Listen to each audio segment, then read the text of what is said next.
رب العالمين والصلاة والسلام على سيدنا ونبينا وحبيبنا قرة أعيننا محمد وعلى آله وأصحابه أجمعين. سبحانك لا علم لنا إلا ما علمتنا إنك أنت عليم الحكيم ولا حول ولا قوة إلا بالله العلي العظيم.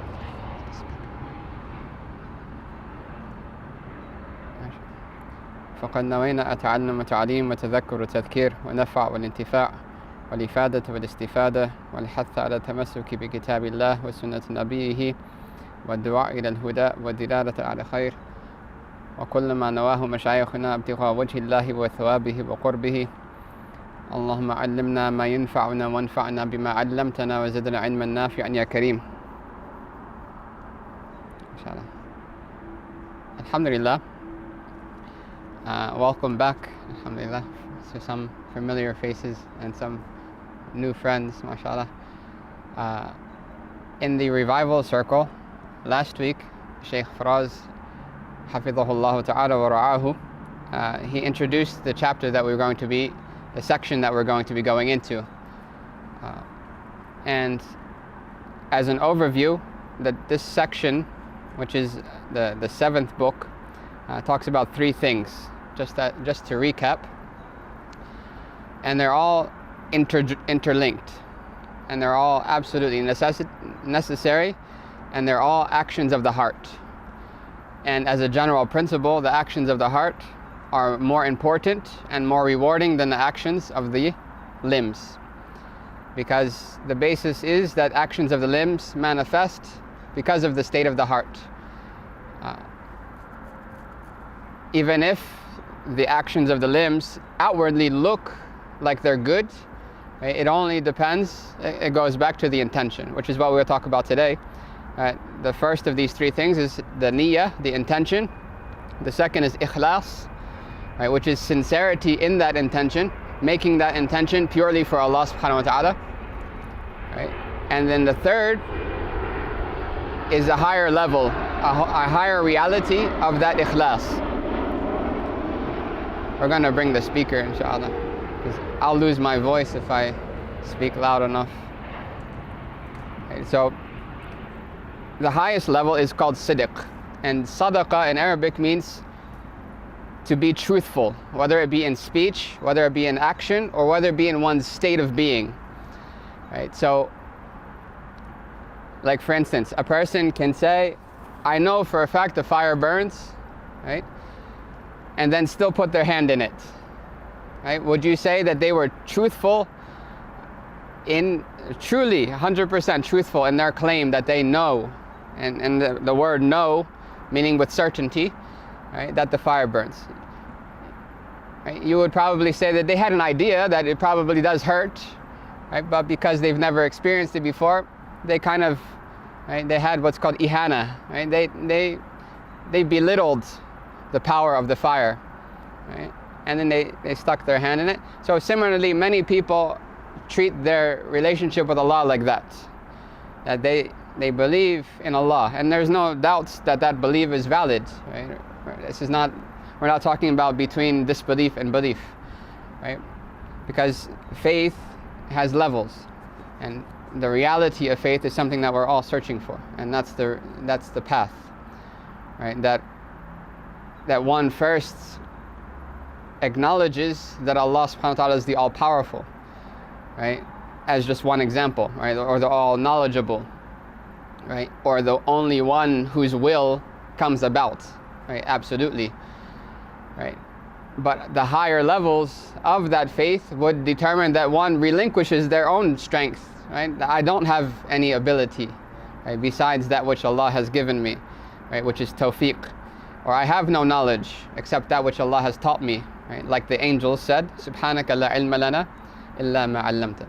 Right? Glory be to you, we have no knowledge except for what you have taught us. So the source of that knowledge is not us, right? We are just the object, right? So that's where the higher levels of reality come in, right? So it starts with the intention, right? And there's two things in Islam that are necessary before anyone can be rewarded for their deeds, right?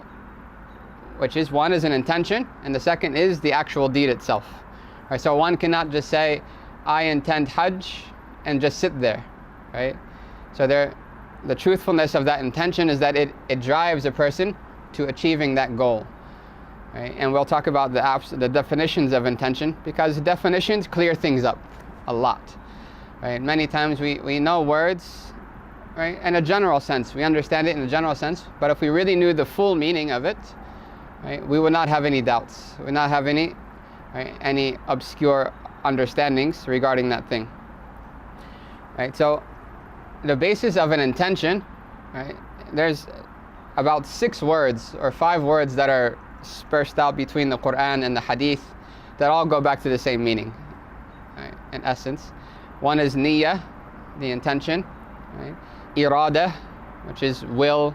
It's the same word that one uses when you say a person who is a seeker, right, that they're seeking Allah subhanahu wa ta'ala, is murid. It comes from the same word as irada. Right? The other one is qasd, right? Qasada, like is what you seek out. And actually the word hajj means qasd, right? But a qasd of something great, that you're intending something great, meaning the pilgrimage. Right? You have a word called azm. Azm is absolute resolve, right? Where there's no shakiness in one's intention. Right? And there's jazm, there's many other words. Ibtigha, Allah uses in the Quran, something that we're seeking out.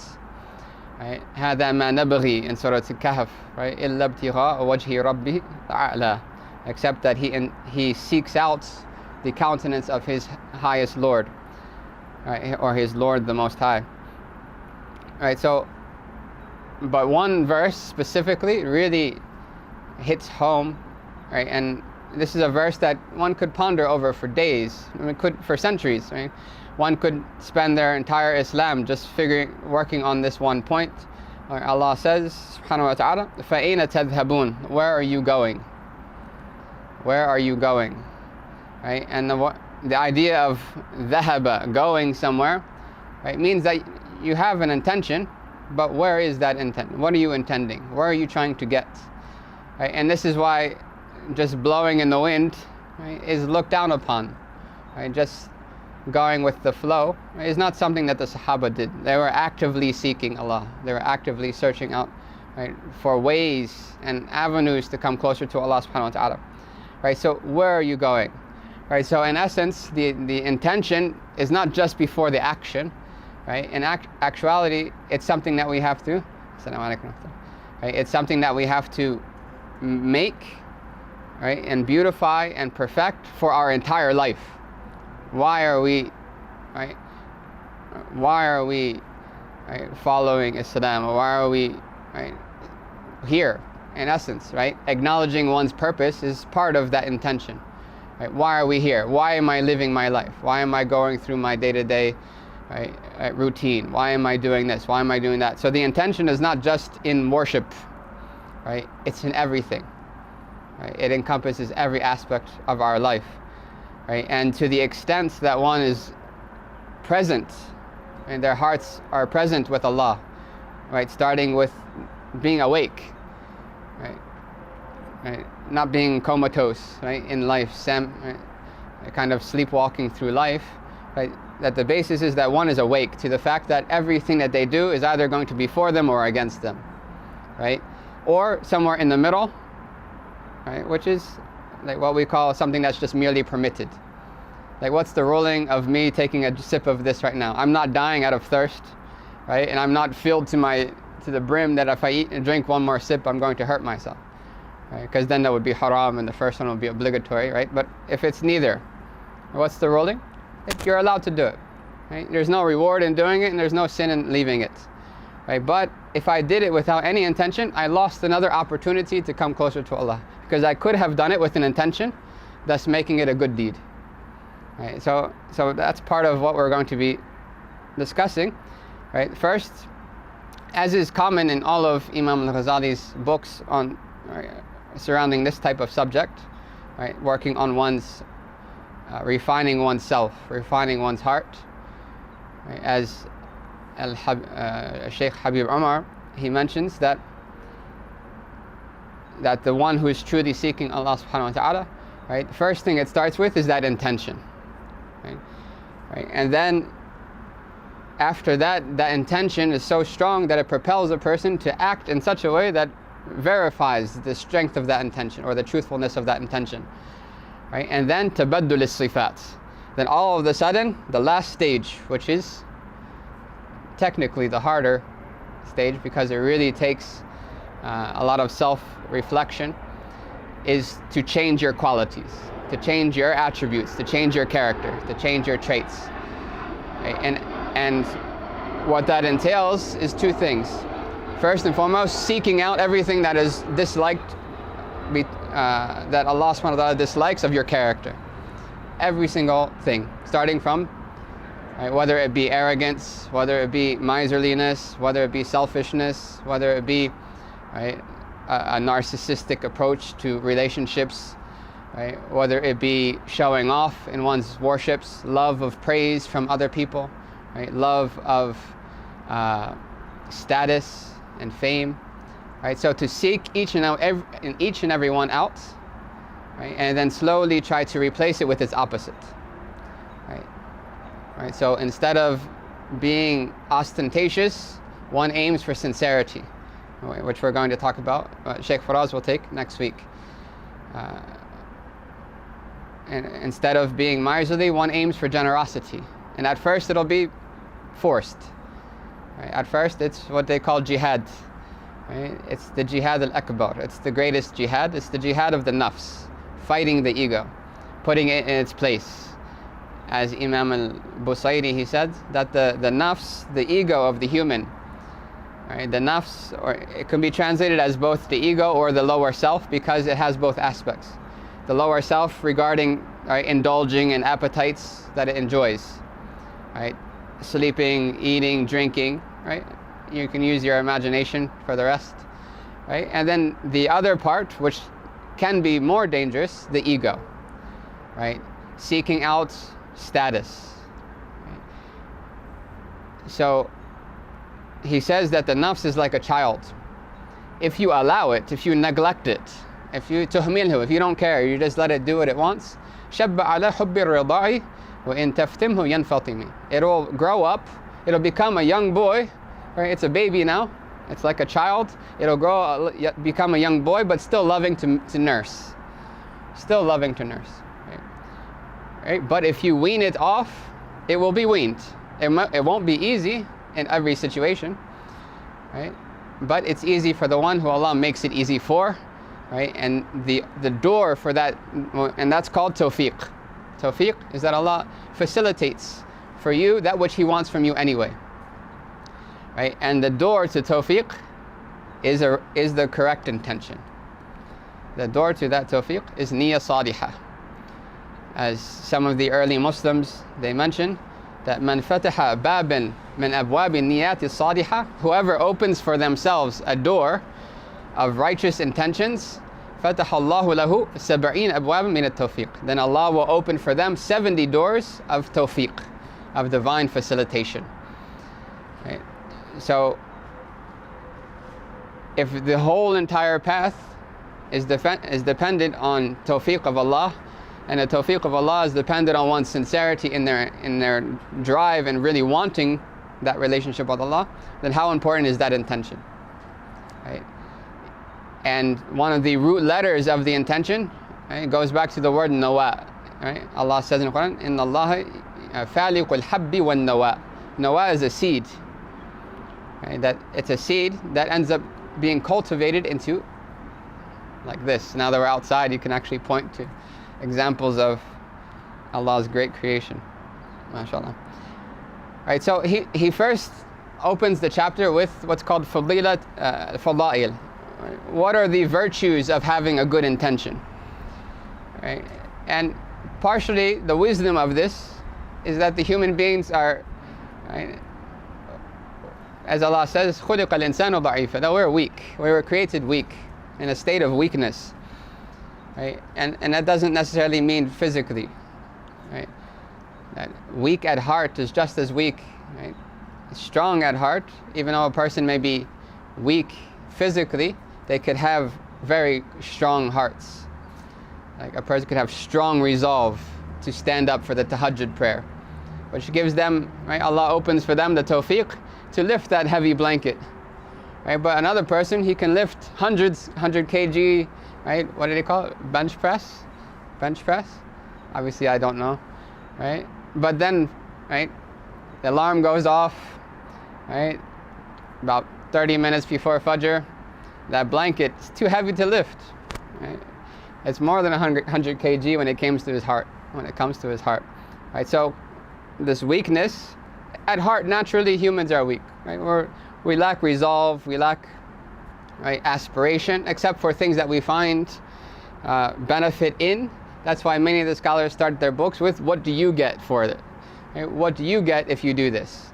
Right? To build that aspiration, to build that drive, to want to do that thing. Right? So he brings a few verses of the Quran and hadith of the Prophet ﷺ about the virtues of having a good intention. And we already mentioned one, right? That whoever opens a door of good intentions, then Allah will open for them 70 doors of divine facilitation. Right? And this is mujarrab, right? Tried and tested. Right? If someone really wants something, and it's, right, of khair, something good, and they really want to do a good deed, right, somehow Allah facilitates it for them. Right? To the extent that one of the righteous, he had absolute resolve that that day he's going to give charity. He had the money separated, right? He separated it from his other money, that this is going to go to charity, right? But something happened, he was not able to go out and look for somebody. And he was so remorseful because he really had strong resolve to do it, right? All of a sudden, a knock at the door. And he lives in a building. He doesn't just live on the street, right? He lives in one of the tall buildings, condos, right? And a knock at the door, somebody's asking for money. Right? To the extent that he, because of his strong resolve, not only did he not need to find anyone, Allah brought it directly to his door. What are the chances that that poor person went to that one apartment out of all of those floors and all of the houses on that floor? Right? Divine tawfiq. Right? Allah facilitates for those who truly wants a relationship with Him. Right? So Allah, He mentions first the verse of Surah An-Nisa, right? Verse 35. And it's interesting that He starts with this verse. I'll read the verse. He says, يُرِيدَ إِصْلَاحًا يُوَفِّقِ اللَّهُ بَيْنَهُمَا. If they intend, if they want, in the word irada that we mentioned earlier, if they intend islah, reconciliation between them, right, then Allah will reconcile between them. Right? If that's what they desire, then Allah will do it for them. Right? And the interesting thing is that this is not necessarily a verse of virtue. This is a verse talking about how to deal with marital problems. Right? But look how deep those who read the Quran, they read the Quran not just as people of knowledge of the law, right? But they see even in the verses of law, wisdoms for the heart. Even in the verses of law. Right? Somebody might say that, okay, right, I want to read the Quran to give life to my heart, right? And it's one of the greatest means of giving life to spiritually to the heart. Right? But then they get to the chapter, the second half of Surah Al-Baqarah, and all of a sudden it's talking about inheritance, yusikum Allah fi awladikum, that لِلذَّكَرِ مِثْلُ حَظِّ الْأُنْثَيَيْنِ, that if she has, right, if there is more than one daughter, then they get 2/3 of it. And they think to themselves that how is this going to benefit me spiritually? Inheritance. Right? That's wrong thinking. That's wrong thinking. Right? Because the verses of the Quran, even though a certain verse may give law or address certain rulings, it's not just that. It in itself is a miracle. Right? It's miraculous speech. Right? So this verse is from there. If the two spouses, right, the context is, وَإِنْ خِفْتُمْ شِقَاقَ بَيْنِهِمَا, if you feel that there's a problem between them, right? Shiqaq is they're breaking apart. Their relationship was once strong and now it's breaking apart. If you fear that that's going to happen, right, then bring somebody from her family and someone from his family, right, to have a sit down, to talk over their issues, right, with a mediator. And he says that يُرِيدَ إِصْلَاحًا يُوَفِّقِ اللَّهُ بَيْنَهُمَا. If both of them wants that relationship to work, right, then Allah will make it, right, facilitate it for them. And the word here is tawfiq. same word that we mentioned before. Right. So he says that from this verse he takes that the intention is the means of tawfiq. Intention is the means of divine facilitation. Right. Then he brings the famous hadith of the Prophet ﷺ. We won't mention the entire hadith, but this is one of the most important hadith in all of Islam. Right. Even the books of Sahih al-Bukhari, Sahih Muslim, and many other books, countless other books, have started their hadith collections with this hadith. Right. إِنَّمَا الْأَعْمَالُ بِالنِّيَّاتِ. That verily all actions are only by their intentions. And just grammatically, there's a lot of meaning to be taken from the structure of the sentence, because innama is not the same as inna. Right? Innama means only. Right? El-a'mal, why is it plural? Right? What does that alif lam mean? There's a lot of meanings, right? But verily, all actions are based on their intentions. Right? So later on, Imam al-Ghazali, he breaks it down. What are the types of actions that you are able to have an intention in, right? And what actions, intention, no matter how good your intention is, don't work, right? They're irrelevant in those types of actions, right? So he says all actions are based on intention, and that does not just mean religious actions, right? And for the elect servants of Allah subhanahu wa ta'ala, amongst them the great Sahaba, the Tabi'een, the great scholars, right? Some who are alive in this time, may Allah preserve their lives and allow us to benefit from them. They took this importance of the niyyah in every aspect of their life. As they describe, fil aqwal wal af'al wal ahwal, in every word that they say, every action that they do, and the state of their heart, even their thoughts.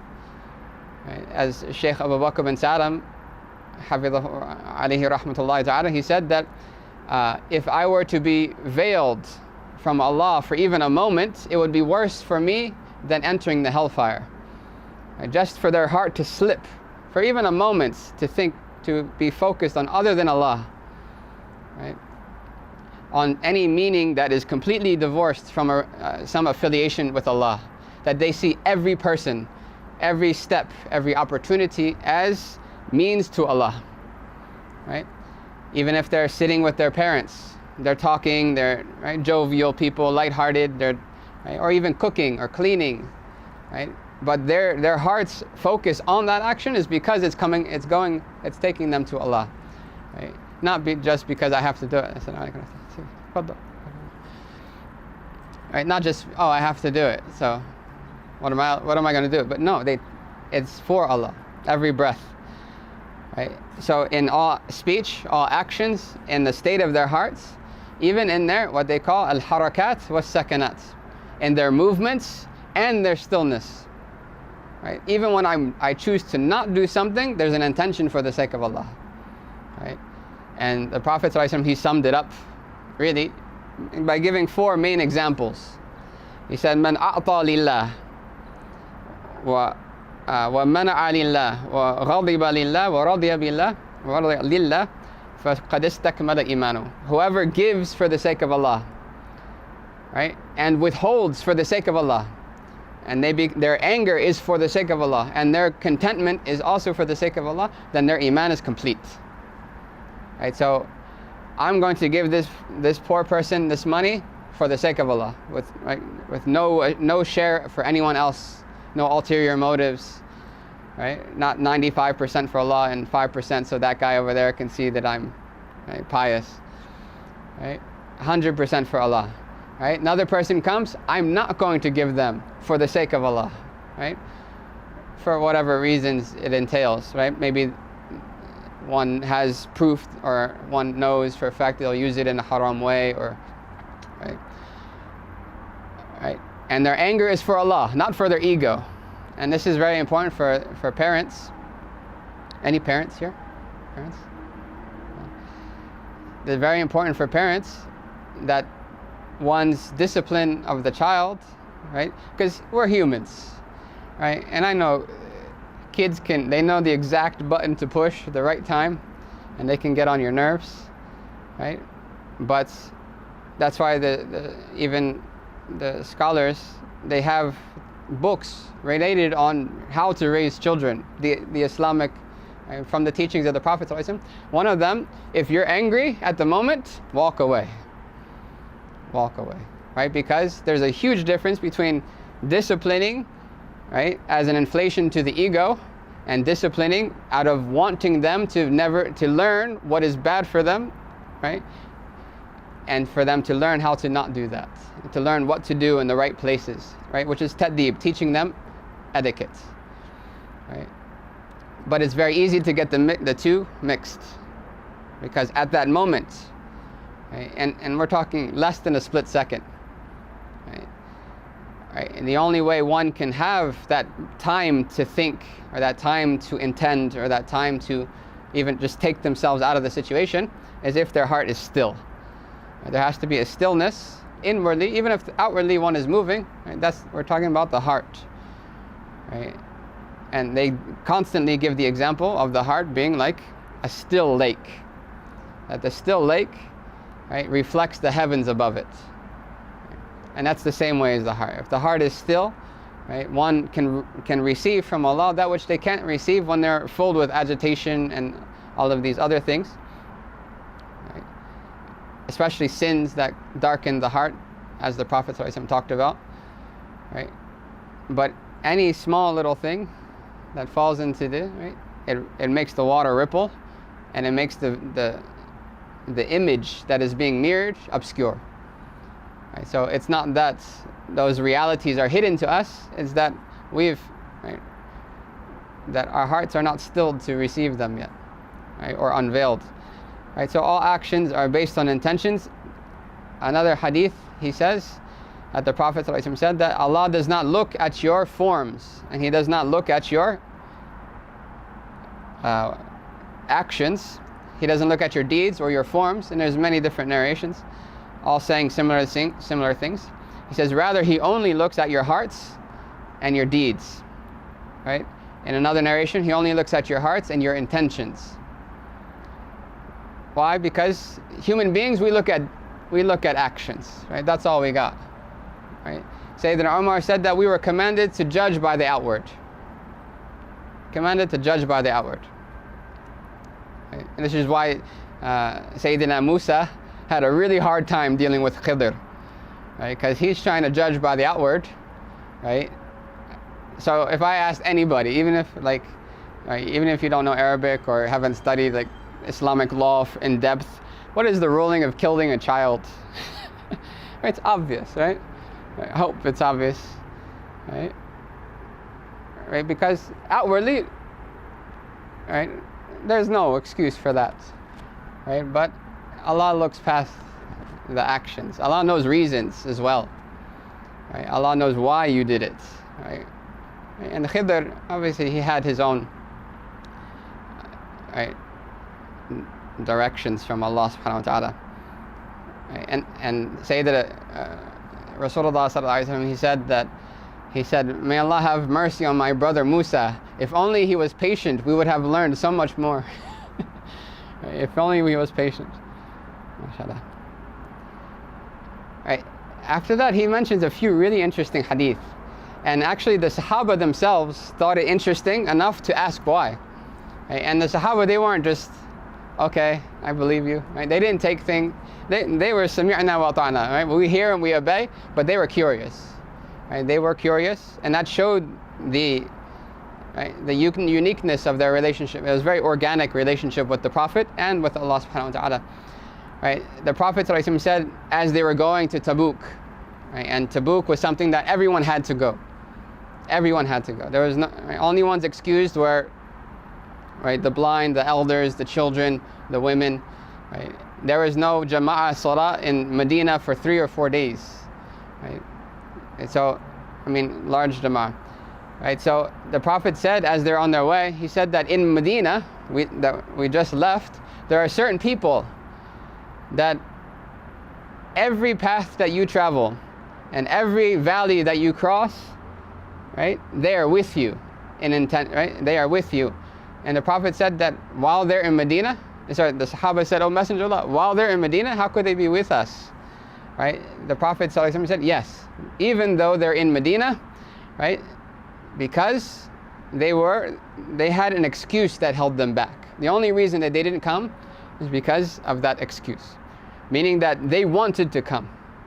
Their intention was, I'm going, right? And Allah mentions in the Quran, right? وَلَا عَلَى الَّذِينَ nor, right? There is no harm or no blame on those who come to you to ask for a camel to ride on to join the caravan in Tabuk, right? But you said to them that we don't have any more means to give you. We don't have any more camels, right?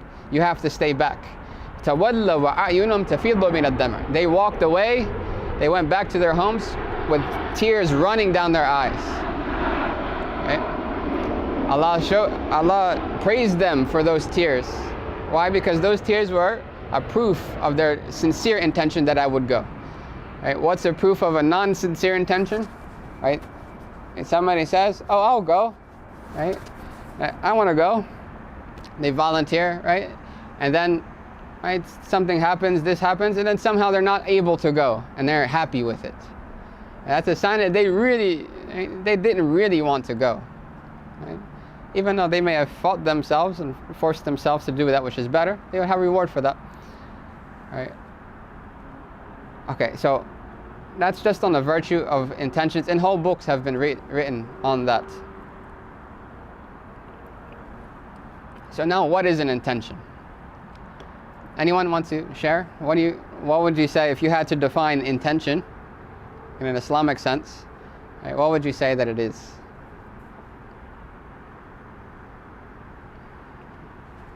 Anything. I'm sure there's 100 right answers. Right. Maybe a few wrong answers, but 100 right answers. You have good chances. Right. Intention is not the wall. Okay. Go ahead.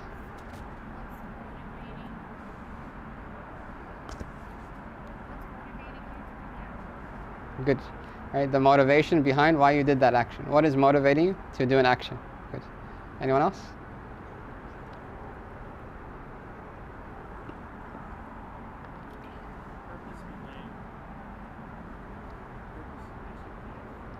Good.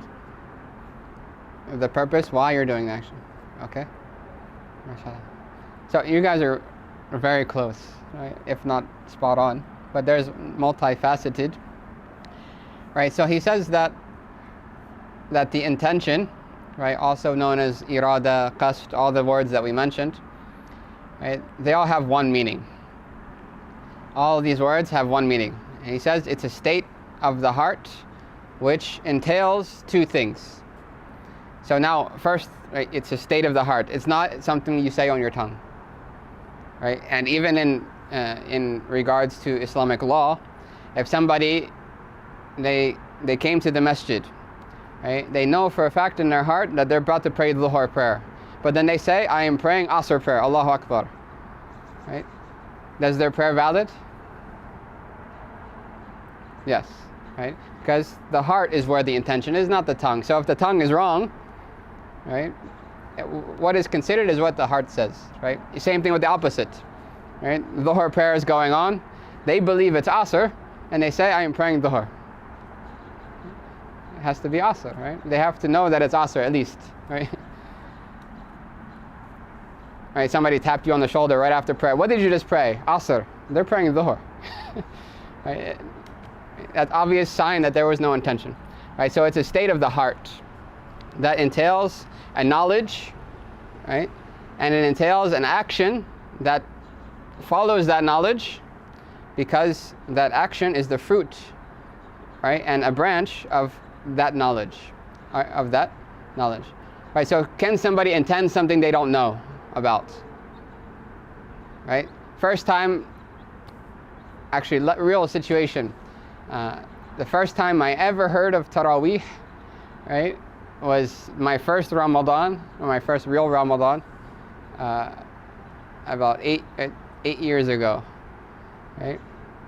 And somebody told me that tonight we're going to pray 20 rakats. I said, that's it? He said, whoa, slow down. This 20 is already hard enough on us. Right? Take it easy. The overzealous convert. So, right, but could I have intended Taraweeh if I never even heard the word? Right? No, you can't intend something unless you have knowledge of that thing. Right? So knowledge is a condition of having that intention. Right?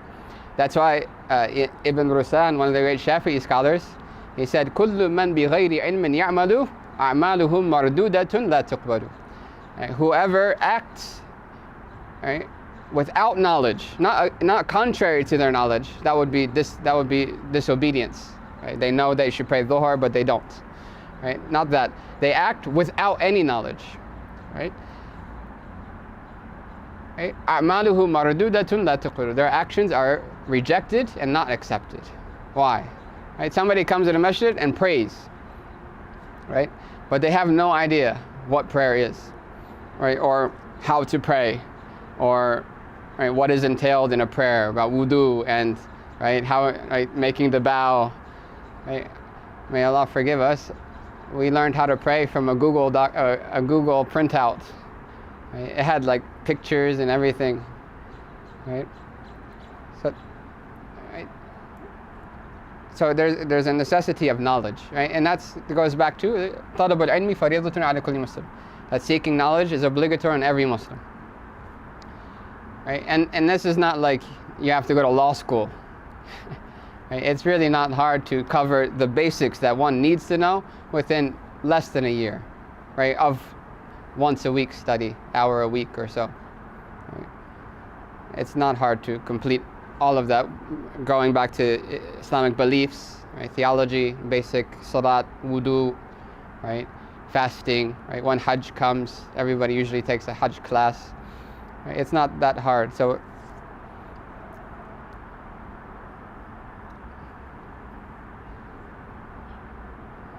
right, so he says that the reason is that every action, meaning every movement or stillness that's voluntary, that you choose to not do, you choose to do, right?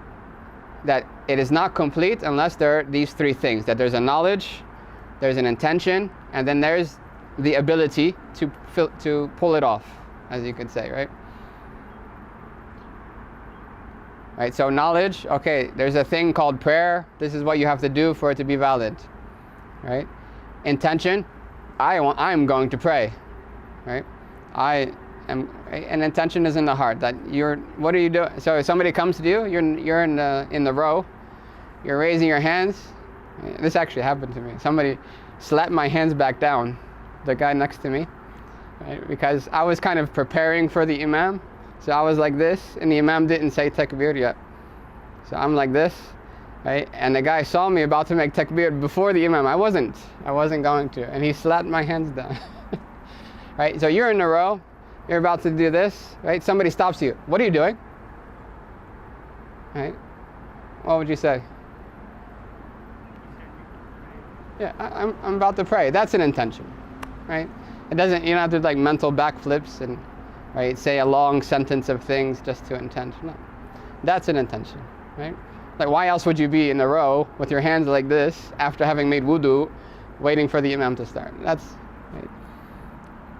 Right, so there's knowledge, the intention, and then doing it. Actually have to do it, right? By that, then the actions are complete, right? So intending without acting is not an action, is not an amal, is not a good deed, right? Technically, one can intend something good and not be able to do it, then they are rewarded for their intention, like the people who wanted to go for Tabuk, right? Tamam. Right, so he defines, right, as you all mentioned, he defines this intention as the heart's drive toward that which it sees in accord with its aims, right? The heart's pursuit of what it sees as a goal, as a desirous goal, right? Whether at the current moment or in the future, right? Imam al-Haddad, alayhi rahmatullah, he gave two definitions actually. He said that niyyah is one of two things. One is either the reason why you did something, or the thing that you're trying to accomplish by doing that thing. One of those two things, right? So Imam al-Ghazali, he mentions there that somebody might hear a class about intention, right? And then they do something, right? And they say with their tongue that I intend by this for the sake of Allah, and I intend, right, all kinds of things, but their heart actually is for another reason, right? They're intending charity, right? But their heart is actually, right, that guy over there, he's got a daughter, right? So that's not an intention, no matter what the tongue says, right? So it's the goal. Why did you really do that? So this is where one has to reflect, right? And the elites, as Imam, I believe, as Sufyan al-Thawri, he said, "Ma alajtu shay'an ashadda min aliyya min an-niyya." He says, "There's nothing that was harder for me to cure for my own sake except for my intention, right? Because it's very easy to shift, right? And the shaitan, he makes one, right? You're about to pray, right? All of a sudden, shaitan is like, oh, there's a guy in the corner. He'll see you pray, right? So where's the heart now, right? That's tough. That's hard, right? So there's a few things that are important in order to help this, right? One is to understand, right, that creation cannot benefit, creation cannot harm, right? So going back to aqidah, right? And in essence, this whole entire spiritual path, which we've been discussing, right, as the Prophet ﷺ had taught, right, all goes back to living your beliefs, living your aqidah, living your beliefs, right? We believe that there's la nafi' wa la dar illallah. There's no one who gives benefit intrinsically or harm intrinsically, right, other than Allah subhanahu wa ta'ala. Everything else is just a means. Yes, people will be accountable for their choices, but the actual coming about of that undesirable or desirable thing is from Allah only, right? And that's where Tawheed comes in. Only Allah, right? What would be the action, right, that one who had full conviction in that, how would they act? Right? That's the spiritual path. Would they ever intend anyone else besides Allah? Would they ever seek benefit from other than Allah? Right? Would they ever be afraid of anyone other than Allah? Right? You might be shocked. Oh, there's a lion. Oops, I didn't realize that. But you know, right? All automatically, the heart goes to Allah. Right? So all of it goes back to acting on the aqidah. Right? So acting on the law is fiqh. Right? That's where obedience or disobedience. Right? But acting on aqidah, right, is where ihsan comes in. Right? To worship Allah as though you see Him. And if you do not see Him, then know that He sees you.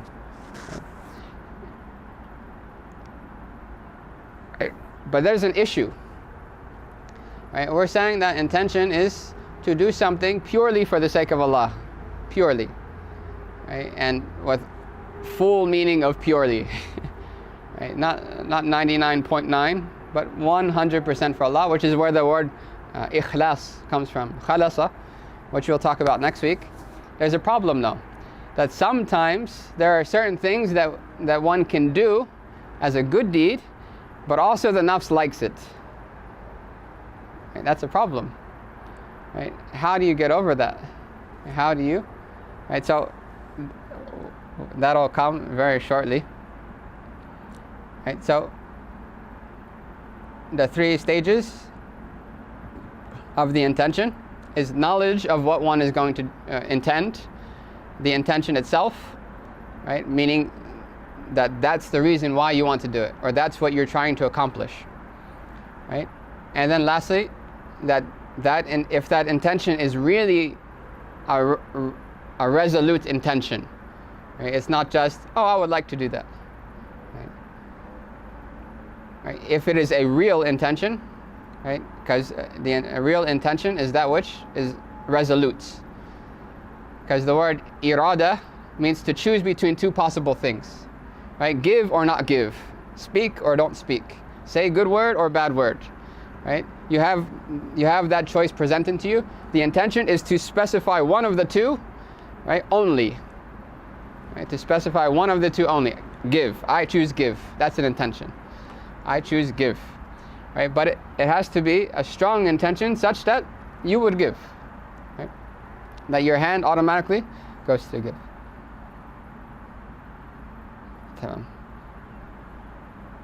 He goes into a long aspect of ikhlas, but that's the next chapter, so we'll give it its right by leaving it for Shaykh Faraz. Okay, so now, what about the manwi, the thing that's being intended? Right, so he says that there's three possible things, three types of deeds. And this is a general breakdown. I mean, you could say that there's more, but regarding the Islamic law, there's three types of things generally. Either it's an act of obedience, either it's disobedience, right? Or it's merely permitted. It's allowed. And the definition of allowed, as we mentioned, right? There's no reward for doing it, and there's no sin for leaving it. Like what's the ruling of scratching your back? Not in prayer, right? What's the ruling of scratching your back? Sorry. We'll wait for our flying friend to go away. What's the ruling of scratching your back? Is it haram to scratch your back? No. Right? Is it obligatory to scratch your back? No. You're allowed to do it. Do what you want to do, right? Right? Islam is easy. Right? That's one of the hadith that everyone memorized. Islam is easy. It's true. Sometimes it's hard on the nafs though. Right, so he says, and we're not going to read directly. We're just going to give a big breakdown. You can chart this out if you're really astute to do so. If it's a sinful thing, it's an act of disobedience. It's against the Sharia or against the teachings of Allah and His Messenger, sallallahu alaihi wasallam. Right? Then there's no point of an intention, because no matter how great the intention, the action will never become a good deed. Right? And Imam al-Haddad, he says that to do an action, a sin, with a good intention is like trying to wash a pig with soap. Right? And we know in the Sharia that the pig, right, its essence is impure. It'll never become pure. Right? Every part of its body is impure. Right? So it'll never, no matter what you do, it's not going to become pure. Right? Same thing with sins. Right? And this goes back to an Islamic principle, which has, may Allah forgive the ummah, right, has been toyed about with, right, by a lot of people in the name of Islam. Right? The principle, if only we were to revive this principle, a lot of what we see of injustice and wrong would disappear. Right? Al-maqasid la tubarriru al-wasail. And this is known in secular law as well, that the aims, right, the objective does not justify the means. The objective does not justify the means. Right? You have a good goal. Your goal is good. Right? You want your so-and-so neighbor to become Muslim. Right? That's what you want. Right? We want everyone to become Muslim. We want people to know Allah and why they're here and their purpose in life with clarity. Right? Yes. Right? And that's a good intention. Right? But you read in a book that many people, the only reason why they start to think about religion is because of hardship, right, and difficulty that suddenly befell them. So you go and burn their house down, right? What is your goal? That they realize that their weakness as a human being and their need for divine assistance, right? But your means was haram, absolutely haram. Haram on multitudes of levels, right? That is not a good deed, even if it works. Even if it works, you will get the sin till, right? You will be asked on the Day of Judgment, and you will not get the reward for that. Right? Right? So, the example that they normally give, which is very common, you're sitting with a group of friends or peers, right, or even people you look up to, and one person starts to backbite another person that's not there. They start talking about another Muslim in a way that if they had been there, they would not have liked it. right? They start defaming his character or his motives, or they start talking about how he looks, right? And you're sitting there, right? But you feel, right, that's a good deed to make people happy, and it is. It's one of the best deeds. Is idkhal as-surur ala qalbi al-mu'min, right? To enter happiness into the heart of a believer is one of the best good deeds you can do, right? But that goal, that's your goal. How do you do it? By joining in. And you mentioned another thing about that person that they didn't mention, right? Haram, absolutely haram, right? Right. So, no matter what the action is, if it's sinful, no intention could ever be justified. No intention can ever be justified. And this does not relate to a person who has only two choices, both of them bad, right? If you're in a strange situation, there's no way out of it, right? And you only have two choices, bad or worse, right? Choosing the bad instead of the worse is better, right? But that doesn't really relate to intention, right? It's not that you're doing the bad intending to come close to Allah subhanahu wa ta'ala. You're doing it because you have no other. The other option is worse. The other option is worse, right? Okay, tamam. So he defines it. He says that intending good by doing evil, right, which is in opposition to what the Sharia teaches, right, is another evil, right? And that intention, even if it's good, isn't a sin in itself. To intend good by doing evil is a sin in itself. And he said that whoever does that knowingly, right, is objecting to the Sharia, and whoever does that ignorantly is a disbeliever, right? Is a disobedient, right? They're disobedient on the basis of ignorance. Right, but to do it knowingly is playing with the religion. So he gives examples of using haram money to build masjids, right? Right. And other things, right? Right, so the hadith that we mentioned, that actions are only based on their intention, applies to the second two types, not that first type. It does not apply to sins. It applies to acts of obedience and applies to acts of mere permission, right? So in regards to acts of obedience, right, if one wanted to chart this out, specifically in the Hanafi madhab, there are two types of acts of obedience. Either that which is sought in and of itself, it's the purpose of that worship, like prayer, right? You don't do prayer as a means to do something else. That is the end, right? But how about wudu? What is the reason why you do wudu? So you can pray, right? Or do you just do wudu just to do wudu?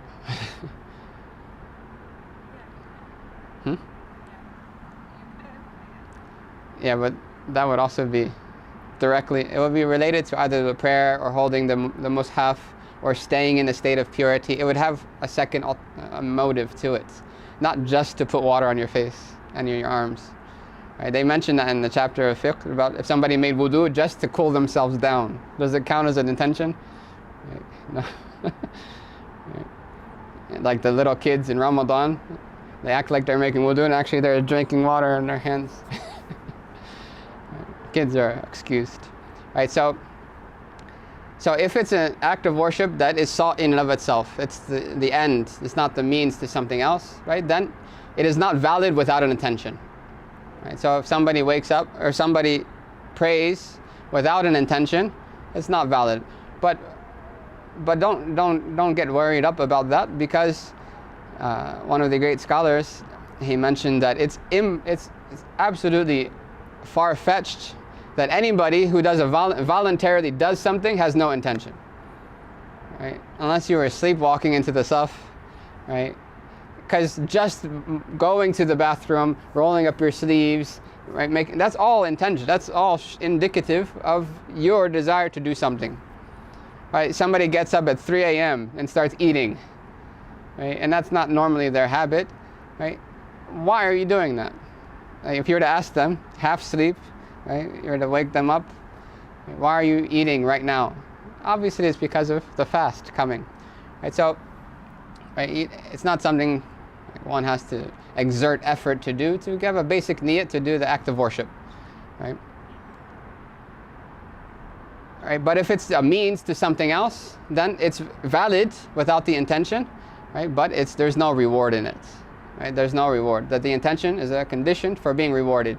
So if somebody pushed you in the pool, right? Do you have wudu?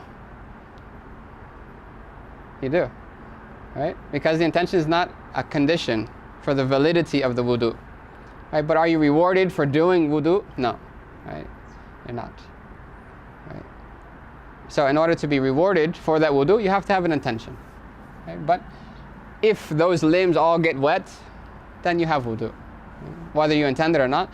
But Imam Shafi'i said that wudu is not valid without intentions, right? So obviously the sunnah of the Prophet is to intend, right? As for acts that are just merely permissible, drinking, eating, sleeping, standing, sitting, right? Then if there is no intention, there's no reward. But if there's an intention, right, for the sake of Allah, that you're doing this as a means to worship Allah or to please Allah or to, right, then you are rewarded even for the permissible things, right? You're going to eat anyway. You're going to drink anyway. You're going to go to sleep anyway, right? But why not reflect on the meaning that you are eating, one, to be grateful for what Allah has given you. Two, to gain strength to worship Allah, right? What is nutrition for? Right? It's to give the body energy. What are you going to use that energy for? Right? You intend to use that energy for the sake of Allah, to please Allah, whether that be by going to work, right? You ever go to work without eating breakfast? Right? You're just staring at the clock until the lunch break. It's not a fun deal, right? So when eating, intend that I'm doing this, so I'm not a cranky guy by 10 o'clock at work, right? So I'm nicer to my colleagues, right? I can sufficiently do or efficiently do my job, which is a means of me taking care of my family, which is one of the greatest good deeds, right? Why not intend? Why not add to that other meanings, right? What that does is makes us present at everything that we do.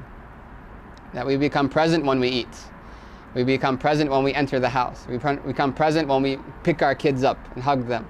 Right? One of the scholars, he would come home and he would pick up all of his kids and kiss all of them on the forehead, and his intention was because the Prophet ﷺ would do that with Hassan and Hussein. Now that is a good deed, right? But without an intention, it's just what it is, right? If one intends, right, to be a good parent, that's a good deed. If one intends to be good to their parents, that's a good deed, right? Right. But there's one extra thing that one of the righteous, it is attributed to the Prophet ﷺ, right? But there needs a lot of inspection on whether that attribution to the Prophet is authentic, right? But the meaning is for sure authentic, right? And most likely it will be a relation, right? Something that was related by the Sahaba, right? To say that they heard it from the Prophet would be a stretch, right? But it could be, Allahu Alam, right? Right? That niyatul mu'min khayrun min amalihi, that the intention of the believer is better than their deeds, right? Because one can intend something that they're not able to do. You're allowed to do it, right? With the condition that it's a sincere intention, right? And the Prophet ﷺ, he said that there's 4 people, and the parables of the Prophet ﷺ are full of meanings. He said that there's 4 types of people. He said a person who Allah has given them wealth and knowledge, and they spend their wealth in accordance to their knowledge, meaning the knowledge of what Allah wants from them, right? They know that zakat is obligatory. They know that charity, right, to the poor is good. They spend it in those avenues, or in that which is allowed, right? That which is halal. Right? He says that the second person is one who Allah has given has not given knowledge nor wealth, right? But they say that if only I had what that first person has, I would have done what he did. That they are equal in reward. They are equal in reward. Right? He intended to do something he has no ability to do. Right? But the intention that if only I had the ability, I would have been just as charitable, or just as generous, or just as mindful of where I put my money. The third person is a person who Allah has given them wealth, but not knowledge, meaning knowledge, beneficial knowledge. They might know, but not act on that knowledge. Right? So they spend their money in the disobedience of Allah subhanahu wa ta'ala, and against what Allah has taught in the haram. Right? And then there's a fourth person who looks at them and says, if only I had what they have, I would have done what they did. They are equal in sin. They are equal in sin. Right? So it applies to the bad as well. If one intended, if only I had the ability, I would have sinned. Right? That in itself is a sin. Right? Right? So with that being said, right, Imam al-Ghazali, in Beginning of Guidance, which should be on all of our shelves, and a page a day reading and trying to apply. Right? It's a really beautiful book, and it's definitely, as they say, that whoever can establish their life around Beginning of Guidance, they're min al-awliya, they're from the elect servants of Allah. Right? And it's written for every type of person, the scholar, right, the non-scholar. It's a beautiful book. So he mentions that one of the things that you should do when you wake up, that we should do when we wake up, myself first and foremost, is to intend to do every possible good that you can. Right? Everything that's in your capability of a good deed that will draw you to Allah, that you will do it. Right? But then after that, to prioritize it in the most important first, right? And then try your best. Try your best. Right? We're not angels. Allah never created us to be angels. Otherwise, He would have just kept. Right? He already had angels. He didn't have to create us. Right? But try your best. Right? And even if one wasn't able to do all of the things on that list, or all of the things that were, right, they will be rewarded for indefinitely. Right? Absolutely. Right, last discussion regarding niyyah is that in one action, one can have multiple niyyah intentions. One action, multiple intentions. And the beautiful thing about this is that every individual intention is seen as an individual good deed. Right? Individual good deed. Right? So somebody may have come to this class, right, intending to learn. Good intention. Right? Others intending to learn and to practice. Right? Meaning that's what drove them here. That's what they're seeking out of this. Right?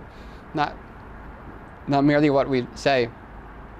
Right? Someone else might have added to that, right, to build community, or to have a brotherhood, a sisterhood, right, to share in a gathering where angels descend upon, right, to get out of the house, right, after being stuck in a house for so long, to see the beautiful creation of Allah.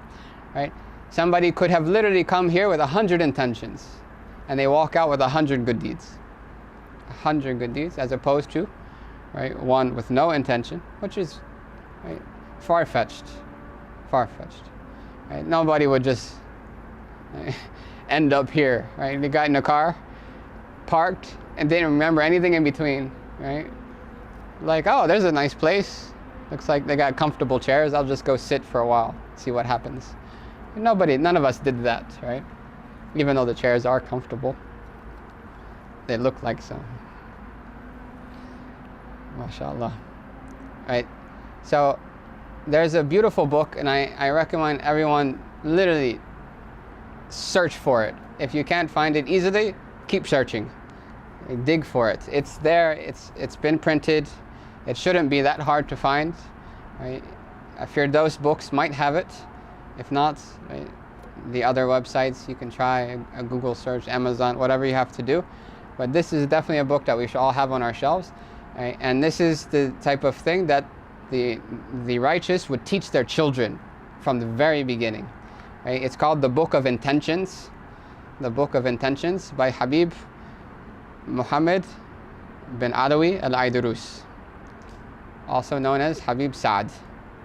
Habib Muhammad bin Alawi al-Aydurus. Aydurus. Ayn, yeah, Dal, or A-I-D-R-U-S, I believe. He lists in there actions that we do every day and a whole list of intentions that many of which we might not even have thought about. Like, why do we drink tea? Right? Did you know that your drinking of tea could be an act of worship, bringing you closer to Allah, which on the Day of Judgment you'll see as a huge good deed, right? And be very happy that you did it. Right? You're going to drink it anyway. I remember traveling to India for almost a month, the whole month. We had tea 4 times a day, every single day, for the entire month. I didn't like tea at that time, but I've grown to like it. Right, so in one good deed, one can intend, right? Especially those good deeds which you're going to do anyway, and the nafs likes, because we don't want the nafs to have all of its fun with no sense of affiliation to Allah, that there is no bringing us to Allah, right? You're going to eat, right? Eat, intend, eat according to the sunnah, right? Eat mindfully, right? Then the nafs, right? Your body will have what it wants, what it needs to continue, but your nafs will not grow in the process, right? And you'll be drawing nearer to Allah subhanahu wa ta'ala. Right, so he says in closing, he says that in summary, beware of looking down on any aspect of your actions. Right? Never feel a sense of safety from being deceived by your own nafs, by your own desires, or from the evil of your own desires. وَلَا تَعُدُّ جَوَابَهَا يَوْمَ السُّؤَالِ وَالْحِسَابِ. Right? And do not look down on any action that you have not prepared an answer for on the Day of Judgment. That if Allah says, why did you do this? And you have nothing to say, right? Don't think that that's something light. Right? Because Allah knows exactly what's happening. Right? And Allah is shaheed, and shahada, right? He sees, He understands the heart. وَلَقَدْ نَعْلَمُ مَا تُوَسْوِسُ بِهِ نَفْسُهُ. And we know, we certainly know what the whispers of his own nafs, his own soul, his own hearts. Right, so it takes a sense of reflection, a digging. Why am I really doing this? Why am I really doing this? I know what I've said are the reasons, but why am I really doing it? Right? And to dig for that, and to slowly start to cure. Right? If I find that I'm doing it because I like when people praise me, not just, right, that I seek it out, that I love to be praised, right? Then to work on that. Right? I like fame, I like status, I like authority over other people. Work on that. Right? And usually the cure is in the opposite. Right? If you like to be the leader, serve. Right? If you like to be praised, right, then mention, right, then remind yourself of your own faults. Right? And Allah says in Surah Al-Qiyamah, right, بَلِ الْإِنسَانُ عَلَى نَفْسِهِ بَصِيرًا وَلَوْ أَلْقَى مَعَاذِيرًا. That the human being is well aware of their own self. They can see, basira, that they are witness to their own self, even if they give all kinds of excuses. Right? I did this because of this. Easy to say. Right? But why really did you do it? Right? Right, so he says, I don't want to be one of those people that says it, right? In closing, and then 10 minutes later, right? And lastly, I don't want to be one of those people, but alhamdulillah.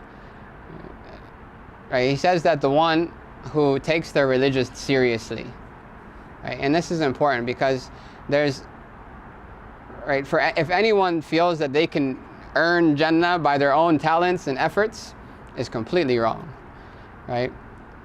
If anyone thinks that they can go this whole path and do all of these things without any help from Allah, is completely wrong. right? So the point is not to burden yourself of all these things that you have to accomplish, right? The point is to realize that you are not there and to seek help from Allah to get you there, right? As Imam al-Haddad says, رَبِّ عَلَيْكَ اعْتِمَادِي كَمَا إِلَيْكَ اسْتِنَادِي صِدْقًا وَأَقْصَى مُرَادِي رِضَاؤُكَ الدَّائِمُ الْحَالِ. It goes together. He says that, oh Allah, upon you is my reliance. You are the one who can do it for me. Because we mentioned before that no one can benefit and no one can harm except Allah. That implies to ourselves, first and foremost. I can't benefit myself in this life or in the next. I can't. Whatsoever. لا يملك نفعا ولا ضرا ولا موتا ولا حياة ولا نشورا. As Allah says, they do not possess for themselves any benefit or any harm or death itself or resurrection, right? Or life itself. We have no, right? All we have is our choices, our intentions, right? And our sincerity in wanting a relationship with Allah, right? After that, try your best, right? As the Prophet said, that whoever, right, narrating from Allah, right, that whoever comes close to me, right, a handspan,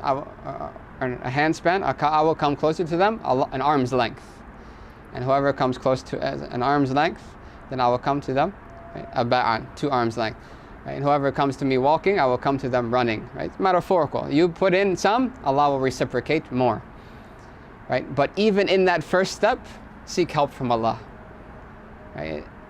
Don't think that you can do that first step by yourself. No.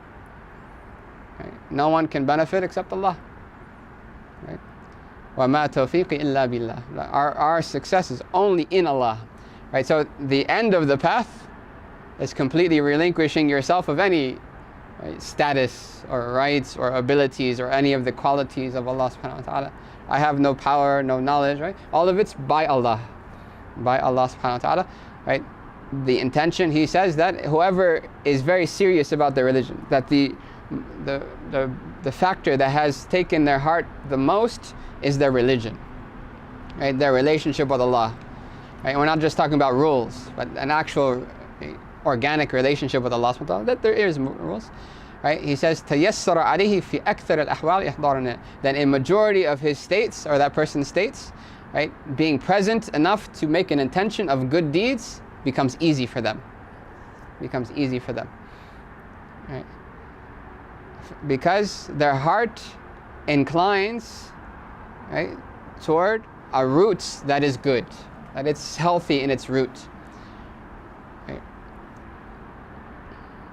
And many of the righteous, they would not do anything until they first made their intentions.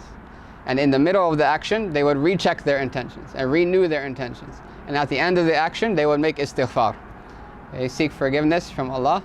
And I will share in closing, one dua. Dua that helps one inculcate ikhlas. Right? And we're going to talk about ikhlas tomorrow, or next week with Shaykh Faraz. Hafidhahullah ta'ala. Right? There's the dua. It's Allahumma. Maybe we can have it sent, or maybe I'll just say it and you guys can write. I'll say it both in Arabic and English. I can't say transliteration. That'd be really cool though. Right? Allahumma inni, oh Allah, right? Allahumma inni a'udhu bika and ushrika bika and ushrika bika shay'an. Allahumma inni a'udhu bika and ushrika bika shay'an a'lamu wa astaghfiruka lima la a'lam wa astaghfiruka lima la a'lam. Right. One of our beloved teachers, Habib Abdurrahman al-Mashhur, the son of the late Mufti of Tarim, Habib Ali al-Mashhur, rahimahullah ta'ala, rahmat al-abrar, he said that one should read if they feel that they're struggling with their intentions, that they're struggling with their sincerity in their actions. They should say this 3 times after every prayer. 3 times after every prayer. And the translation is, "Oh Allah, I seek refuge in you that I associate with you anything that knowingly, anything whatsoever knowingly. Right? And I seek forgiveness from you, right, for that which I don't know. For that which I don't know. Right? And ikhlas is a goal, right? That one should not burden themselves so much, right? They should take it seriously, right? But one should not become depressed because of not having it perfectly at the moment, right? It's something that one works toward, right? And we are all in that path. We are all, and we are in that path only by the tawfiq of Allah subhanahu wa ta'ala. Because if Allah did not love a slave, He would not put them on that path. And whoever Allah puts on that path is because He intends for them to reach their goal. I think we have time for a question or two before. What time does Maghrib come in? It's quite dark, right? 9 something, I believe. Okay. If there's any questions, we can take.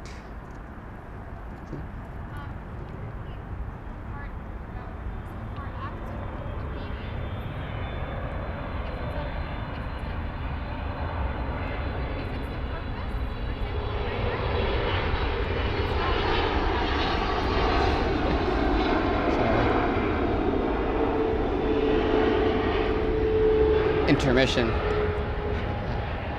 The Prophet never interrupted anybody's speech.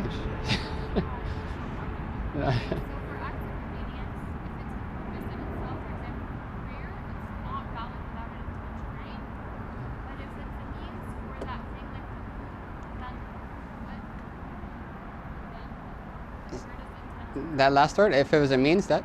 If it was a means for something else, like for prayer, yeah. then where does anything? Yeah, so it's valid even without an intention, right? But reward depends on intention. Right? That if one made wudu with no intention, or they fell in the pool, or they walked around in the rain, right? And all the parts got wet, they have wudu. They can just go and start praying, right? But they're not rewarded for doing that wudu unless they intended to do so. Right? But there's a khilaf at the other schools. So it's an emphasized sunnah of the Prophet to make intention before wudu and ghusl, right? The only difference is tayammum you have to have. And just to clarify, I don't want any people to go make tayammum with no intention. Right? If you don't have an intention with tayammum, it's not allowed, because dirt in essence makes you dirty, not pure. Right? So in order for it to make you pure, you have to have an intention. Right? Whereas water naturally purifies. But if you intend, you get reward. Right? And the Prophet said that, right, the sins would fall off, right, of their wudu, of the places of the wudu, and minor sins. Any other questions? Sometimes the intention is not that explicit. So Yeah. keep reminding yourself in the middle of a prayer, your mind gets. Yeah. So regarding the prayer, all you need to know is what prayer you're praying. That's it. If in the middle something happens, you forget, or you think you're praying something else, it doesn't matter. So in the prayer, it's only in the beginning that you have to have, right? So if I started the prayer praying Asr, and somewhere in the middle I feel like, oh, I'm praying Dhuhr, it doesn't matter. It's valid, right? As long as you're not like somebody pushed you into a row and all of a sudden you said, right, you're like, I'll just go with the flow. What am I doing? Right? That doesn't count, right? But as long as you know what you're doing and what prayer you're praying, it's valid. Right? So there's a little bit different in regards to fiqh. Right?